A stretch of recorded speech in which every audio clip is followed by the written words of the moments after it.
이 시간 우리에게 주신 하나님의 말씀은 창세기 24장 61절부터 67절까지 말씀입니다.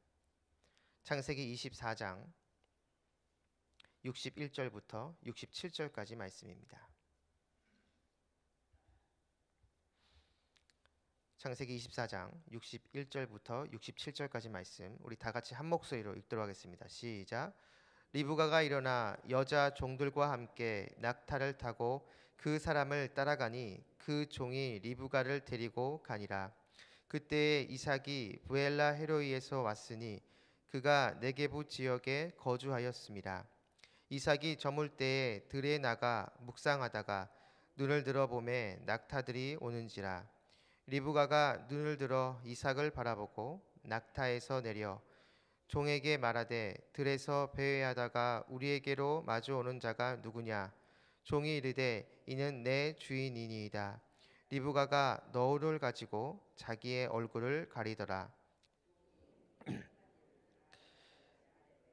이삭이 리브가를 인도하여 그의 어머니 사라의 장막으로 들이고 그를 맞이하여 아내로 삼고 사랑하였으니 이삭이 그의 어머니를 장례한 후에 위로를 얻었더라. 아멘. 이 새벽에 나오신 여러분에게 주님의 은혜와 평안이 함께하기를 축복합니다. 오늘 본문은 창세기 24장의 마지막 부분으로 이삭과 리브가가 드디어 만나는 내용입니다.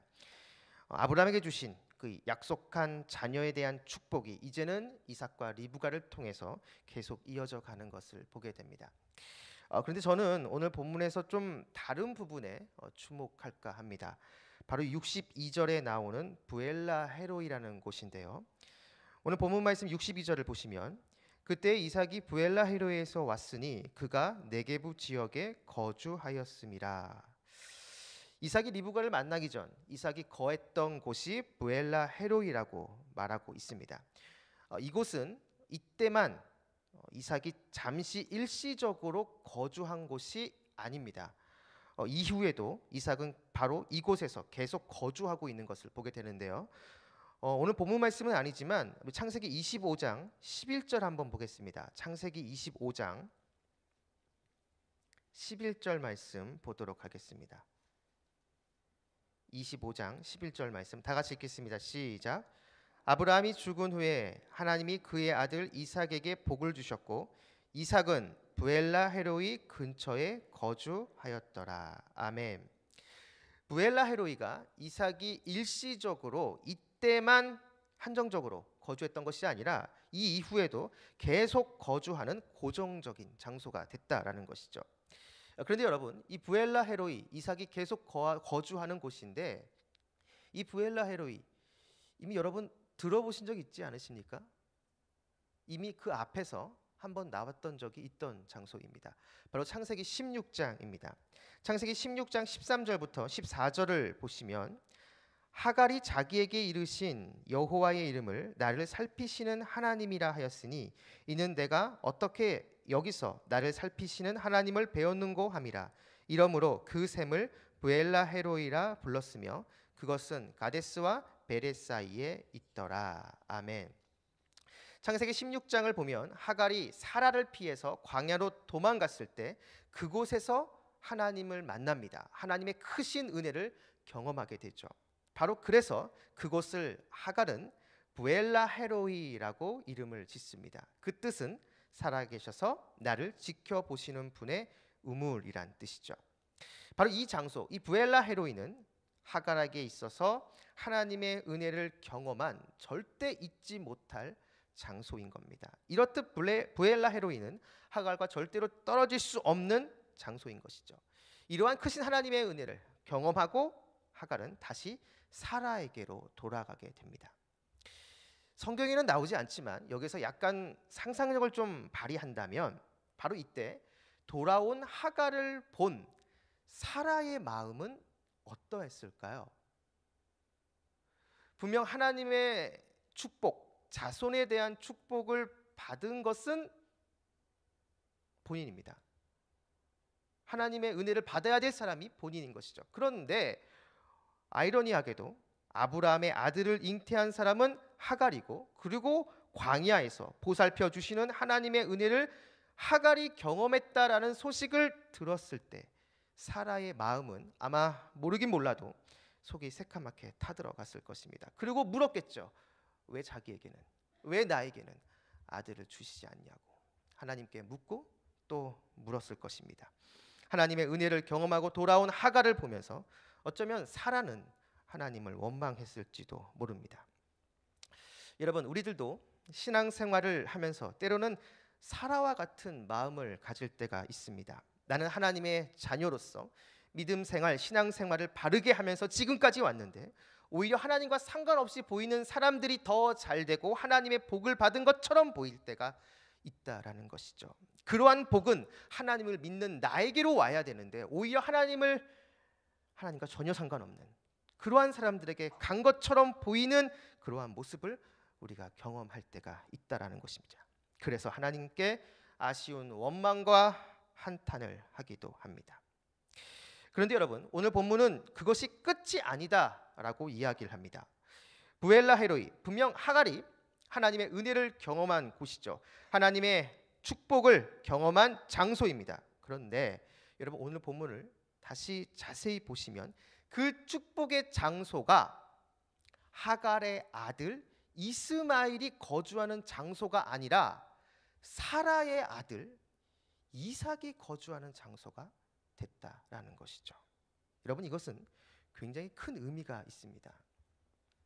저는 이것을 이렇게 적용하고 싶습니다. 이 세상을 살아가는 하나님과 상관없이 살아가는 사람들, 그들이 때로는 너무나 잘되고 형통 가운데 있는 것을 보게 됩니다. 그런데 나는 하나님을 잘 믿고 하나님께 바르게 살아가려고 노력하는 나는 오히려 비교해 봤을 때 상대적으로 너무나 초라하고 하는 일마다 안 되는 것처럼 그렇게 느껴질 때가 우리 삶 가운데 있다라는 것이죠.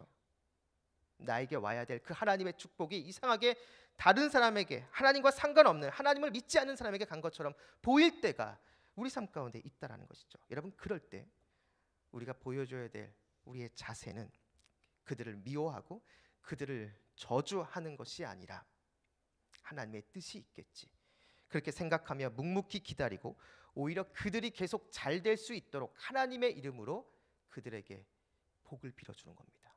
그들을 위해서 축복의 기도를 해주는 것이죠. 여러분, 그렇게 했을 때 놀라운 것이 무엇이냐면, 만약 그들이 그러한 축복의 기도를 받을 그릇이 안 된다면 내가 빌어준 그 복, 내가 기도해준 그 축복의 기도는 다시 나에게로 돌아온다라는 것입니다. 여러분, 그것을 잘 보여주는 성경 구절이 있는데요. 시편 35편 13절 말씀입니다. 시편 35편 13절 말씀. 나는 그들이 병들었을 때에 굵은 베옷을 입으며 금식하여 내 영혼을 괴롭게 하였더니 내 기도가 내 품으로 돌아왔도다. 아멘. 여러분, 시편 35편은 악인에 대한 하나님의 심판을 요청하는 기도입니다. 거기에 등장하는 악인들은 이 시인에게 선을 악으로 갚고 오히려 시인을 굉장히 괴롭히는 그러한 대상입니다. 그런데 어떤 상황이 벌어졌느냐? 그 악인이 병에 든 겁니다. 그랬을 때 이 시인이 어떻게 했냐면 긍휼히 여기는 마음으로 병든 그 악인을 위해서 기도해 줍니다. 그 악인이 고침받을 수 있도록, 그 악인이 치유받을 수 있도록 그 악인을 위해서 심지어는 금식을 하면서 그 악인의 회복을 위해서 기도했다는 것이죠. 그런데 어떻게 됐느냐? 그 악인을 위해서 하나님의 은혜가 내려서 하나님의 만져주심에 의해서 그가 고침받고 회복받기를 위해서 기도했는데 그 기도가 다시 그 시인에게로 돌아왔다라는 것이죠. 왜냐하면 그 악인이 그 기도를 받을 자격과 그릇이 안 됐기 때문에 그 기도가 다시 그 기도를 한 시인에게로 돌아왔다라는 것입니다. 여러분, 오늘 본문도 부엘라 헤로이, 분명 하갈은 하나님의 보살핌의 은혜를 경험하고 체험했지만 우리가 아는 것처럼 하갈은 아브라함이 믿는 하나님, 그 하나님의 신앙을 받아들이지 않았습니다. 오히려 그는 그의 아들 이스마엘에게 애굽의 여인을 배우자로 줘서 하나님의 신앙에서 떠나는 것을 보게 됩니다. 결국 하나님의 은혜를 체험한 이 축복의 장소 부엘라 헤로이, 이 부엘라 헤로이는 하갈의 아들 이스마엘이 거주하는 장소가 된 것이 아니라 사라의 아들 이삭이 거주하는 장소가 됐다라는 것이죠. 하나님의 은혜, 하나님의 축복을 받을 그릇이 안 됐기 때문에 결국 그 축복은 약속의 자녀인 이삭에게로 돌아왔다라는 것입니다. 여러분 마찬가지입니다. 우리도 때로는 우리 주변에 하나님과 상관없이 살아가는 사람들이 형통하고 계속 잘 되는 것을 보게 됩니다. 그것을 보면서 하나님의 자녀인 내가 받아야 될 복이 그 사람에게 간 것처럼 느껴질 때가 있다라는 것이죠. 그래서 그 사람을 때로는 인간적인 마음으로 시기하고 질투하고 하나님에 대해서는 원망과 불평할 때가 있습니다. 하지만 여러분, 그런 상황에서 우리가 진짜 하나님을 믿고 예수 그리스도를 따르는 진정한 주님의 백성, 그리스도의 제자라고 한다면 그 사람을 향해서 시기와 질투, 하나님께 원망과 불평하는 것이 아니라 나를 향한 하나님의 뜻은 신실하시다는 그 믿음을 붙잡고 그 사람들이 계속 잘 될 수 있도록 주님의 이름으로 복을 빌어줘야 된다는 겁니다. 복을 빌어주고 빌어주다 그 사람이 예수님을 만나게 되면 정말 감사한 일이고, 만약 그렇지 않게 된다면 내가 복을 빌어준 그 축복, 그 기도는 다시 나에게로 돌아오게 된다라는 것이죠. 바로 그것이 성경이 우리에게 말하고 있는 영적인 진리입니다. 사랑하는 성락성결교회 성도 여러분, 지금 혹시 여러분 가운데 창세기 16장의 사라와 마음 같은 정말 어려운 시기를 보내시는 성도님이 혹시 계십니까? 하나님이 나를 돌봐 주시지 않는 것처럼 느껴지고 혹시 나를 완전히 잊어버린 것은 아닌지 그러한 마음으로 지금 힘든 나날을 보내시는 분이 계십니까? 여러분 잊지 마시기 바랍니다. 하나님은 절대로 여러분을 잊어버리지 않으셨습니다. 여러분 그 상황에서 오히려 내 주변에서 잘 되는 사람들을 인정해주고 그 사람들을 향해서 주님의 이름으로 복을 빌어주면 결국 하나님께서 여러분이 복을 빌어준 것 그 이상으로 여러분을 축복해 주신다라는 것이죠. 바로 여러분과 여러분의 자녀들, 여러분의 가문을 하나님이 주시는 놀라운 은혜와 형통으로 이끌어 가신다라는 것입니다. 바라기는 이곳에 계신 여러분 모두가 오늘 이 말씀 기억하시면서 주님의 마음을 품고 주변 사람들 모두를 향해 선의와 호의를 가지고 하나님의 복을 빌어주는 진정한 하나님의 사람이 되기를 주님의 이름으로 축원합니다. 기도하겠습니다. 능력의 근원 되시는 아버지 하나님, 이 땅에서 하나님의 축복이 때로는 다른 사람에게로 간 것처럼 느껴질 때가 있습니다. 나는 바른 신앙 생활을 했음에도 불구하고 하나님이 지금 나와 함께 하시는 것이 맞는지, 나를 지금 돌봐주시는 것이 맞는지 의문이 들 때가 있습니다. 그런 상황에서도 하나님, 우리 모두는 하나님은 신실하시다는 믿음을 다시 한번 붙잡고 오히려 주변 사람들에게 선의와 호의를 가지고 하나님의 복을 빌어주는 진정한 하나님의 사람이 될 수 있도록 우리 모두를 인도하여 주시옵소서. 오늘 하루의 첫 시간입니다. 하나님, 오늘 하루 동안 이 새벽에 나오신 우리 모든 성도님들 한 분 한 분과 함께 해주셔서 오늘 하루 동안 길의 위험과 사람의 위험과 여러 환경의 위험 가운데 우리를 지켜주시고, 무엇보다 우리 마음 가운데 우리를 끊임없이 유혹하는 음란과 거짓과 교만과 탐욕의 유혹으로부터 우리를 건져 주시옵소서. 감사드리며 예수님의 이름으로 기도했습니다. 아멘. 오늘 공동기도문은 교육입니다. 10년, 20년, 아니 주님 재림하실 때까지 내다보며 다음 세대를 사랑으로 품고 세워가게 하옵소서.